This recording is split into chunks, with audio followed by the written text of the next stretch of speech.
Good Wednesday morning, everyone, and welcome into today's daily Bible reading for August the 21st. Today, we are reading together Psalm 102. Psalm 102 has been given the title in my Bible, Affliction in Light of Eternity. The superscription says this is a prayer of a suffering person who is weak and pours out his laments before Yahweh. This psalm is not given any more specific detail than this, or than what is given right there. It doesn't say there's a specific event that it is connected to. So it is certainly general in its application, but some speculate that this psalm would have been written maybe during the time of exile, whenever the people were away from the promised land and away from Jerusalem. This is a lament individually to begin with, but then it applies to the greater community as well. This is, as I just mentioned, a lament. Begins with applying it to the individual person. But as I mentioned just a second ago, once we get to verse number 12, it widens up and has greater application. So let me get the text up on the screen and we'll read along together here in Psalm 102. Hope you're having a great week so far. Thanks for taking some time to read along with me on this Wednesday here in the 102nd Psalm. Psalm 102, verse number 1.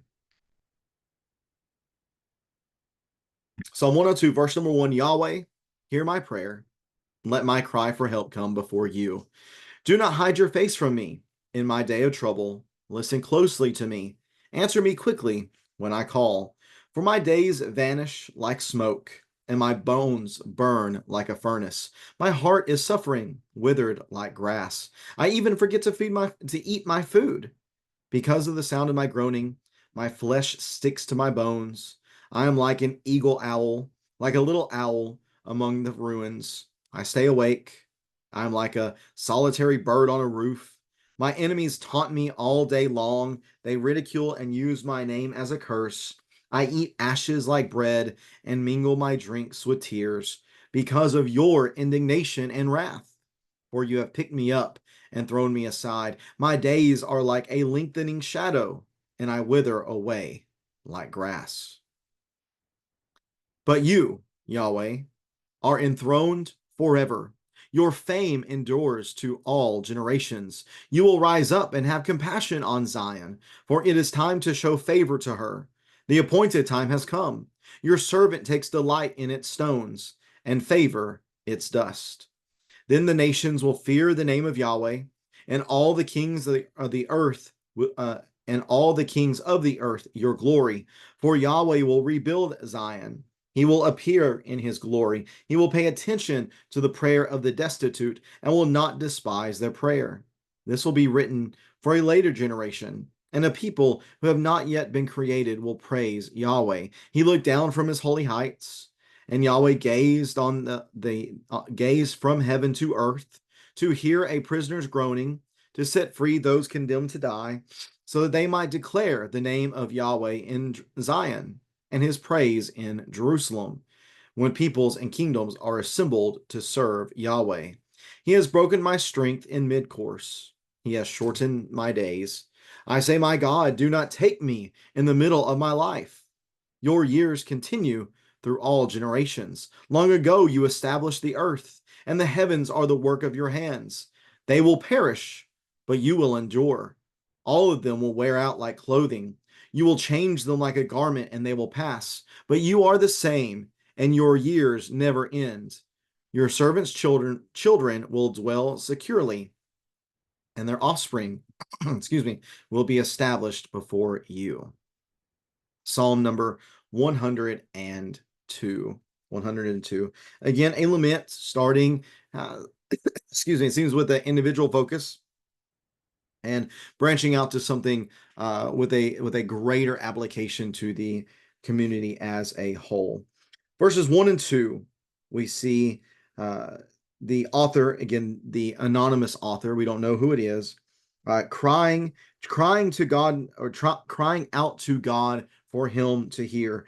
Verse number 1, hear my prayer. Verse number 2, Do not hide your face from me. Verse number 2, again, listen closely. Verse number 2, answer me. So this whole idea from the author's perspective is he is in this situation, which he's going to describe in verses 3 through 11 as being absolutely dire. Like there's nothing good going on in the life of the individual in this moment. And the only place he has to turn is to God.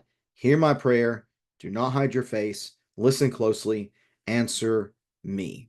Well, why? Why the desperation in the voice and in the words of the author here in this moment? Well, the desperation stems from the fact that he has this prolonged affliction that is causing him a great deal of suffering.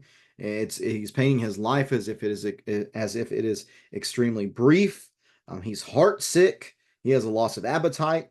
In verse number 4, his flesh is sticking to his bones. The picture here painted for us is of an absolutely miserable person who is so miserable that in his heart, that is affecting his body. It's affecting the way that he looks. It's affecting his health. He is suffering from loneliness, isolation, emptiness in verses 6 and 7. These birds here are birds that often live a solitary lifestyle. They live out in the middle of nowhere. They have nobody around them. The enemies taunt the author. They ridicule. They even use his name as a curse. You know, you think about people whose names, unfortunately, have been taken and have been used as an insult against somebody. I think, unfortunately, the poor Karens who are out there. Basically, what we have here, but on a worse scale, that they use my name as a curse. I eat ashes like bread. I mingle my drinks with tears. Again, this is just a miserable, an absolutely miserable and despondent human being, and he attributes this to Yahweh's wrath because of your indignation and wrath. For you have picked me up and thrown me aside. Now, there's no specific sin that is identified here by the author. Again, it is very general. This psalm can be very general in its application for a number of different scenarios that somebody might find themselves in. Again, some people apply it specifically to the time of the exile, which in that case, we know exactly what the sin was. It was covenant disloyalty that led to God allowing the Babylonians to come in and to drag off his people from Judah. So it leaves the person in a situation where his days are like a lengthening shadow, and I wither away like grass. We've seen grass a number of times over the past few weeks. Whenever it comes to this, speaking of the transient nature of something, that people are like grass. They're here today and gone tomorrow. So again, the situation here just very dire. There's nothing positive to speak about whatsoever. So the person is just the person could probably identify very well with Job in his story, for sure. So there's a turn though in verse number 12. So he talks about he starts off by crying out to Yahweh, verses 1 and 2. And the reason why he's crying out to Yahweh is described in verses 3 through 11. But verse number 12 now goes back to why he's crying out to Yahweh. Not about the situation, but why it is Yahweh who he turns to. Out of all the places he could go, he turns specifically to Yahweh. Why is that? Well, because he is enthroned forever. Your fame endures all generations. This person's hope, and not just this person, but maybe the community as a whole, maybe the nation as a whole, is being represented here. Their hope is only in Yahweh. You will rise up and have compassion on Zion, for it is time to show favor to her. The appointed time has come, for your servant takes delight in its stones and favor its dust. There's still great value in God's city. Again, maybe what we're looking at here is a psalm where Jerusalem's been destroyed, but even though it's been destroyed and ransacked, the author here still takes great delight even in the stones and the dust. Why? Well, because they're Yahweh's, and because he trusts that Yahweh will be faithful to his city and restore his city one day. And then the nations will what? Well, then the nations will fear the name of Yahweh, and all the kings of the earth your glory, for Yahweh will rebuild Zion. Again, this seems exilic to me. This seems like an exile psalm about rebuilding Zion. He will appear with his glory, because remember, as Ezekiel shows us, the glory of Yahweh has departed. So the confidence here from the author is that it will reappear again, and he will pay attention to the prayer of the destitute. He will not despise their prayer. So that's the answer really to verse number 1. as the author, cries out to Yahweh, hear my prayer. Let my cry come before you. Do not hide your face. Listen closely. Answer me. Here is the confidence that he will, in verse number 17, he will answer. He will pay attention. He will not despise the prayer. And what's that going to lead to then? Well, it's going to lead to God being praised in Zion. This will be written for a later generation, and a people who have not yet been created will praise Yahweh. Will praise Yahweh. He looked down from his holy heights. From the holy heights, Yahweh gazed out from heaven to earth to hear a prisoner's groaning, to set free those condemned to die, so they might declare. Notice this is the reason why Yahweh is doing this. So that they might declare the name of Yahweh in Zion and his praise in Jerusalem when peoples and kingdoms are assembled to serve Yahweh. Remember, Yahweh has the right to do whatever he wants to do for his name's sake and for his name's glory. Think of the times that he was ready to punish Israel, but someone spoke to him concerning the shame that would bring upon him. Well, now once he has finally been fed up and he does punish them, the motivation to restore is once again his name's glory. And how will that glory be seen? Through the restored people praising and worshiping him, and not just them, but it seems like the peoples and kingdoms are assembled to serve Yahweh, that everybody is going to see this incredible work that Yahweh is doing and praise him as well. The author says that he has broken my strength in mid-course. He has shortened my days.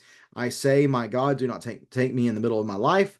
Your years continue through all generations. So it seems like the author here is in an honest midlife crisis, that he's on the point and verge of his true demise. But he cries out to Yahweh, and again, puts his hope in him. We've seen it in this middle section more, again, of a general, wide-scoping community type of reaction. But now he's back to himself. He's back to focusing on his problems and his unfortunate circumstances. And he puts his hope in Yahweh, because long ago you established the earth, and the heavens are the work of your hands. They will perish, but you will endure. All of them will wear out like clothing, but you change them like a garment, and they will pass away, but you are the same, and your years will never end. Notice he's talking about all these other things that are going to go away. Even himself. All these things are going to go away, but you won't. So this is the foundation of his hope and confidence, the enduring nature of Yahweh.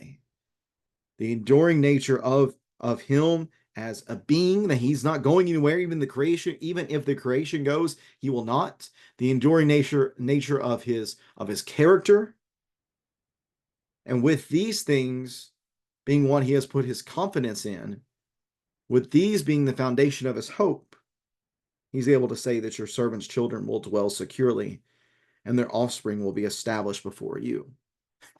How do we go from verses 3 through 11, where everything's terrible, to saying, you know what, in the future, everything's going to be okay. In the future, offspring will be established before you. How can that be the case? Well, if God's the one pulling the strings, and if it's Yahweh's power that is at work, then even the worst situation can turn into something that brings him glory. Certainly a difficult lament here for the person considering his circumstances.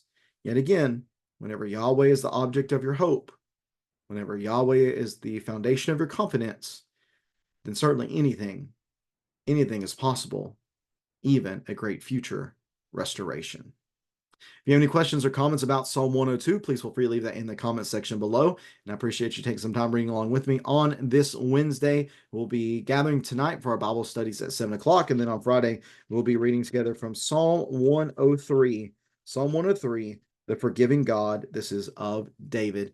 Very much looking forward to reading that with you then, and seeing you tonight for our Bible study beginning at 7. Take care, and God bless.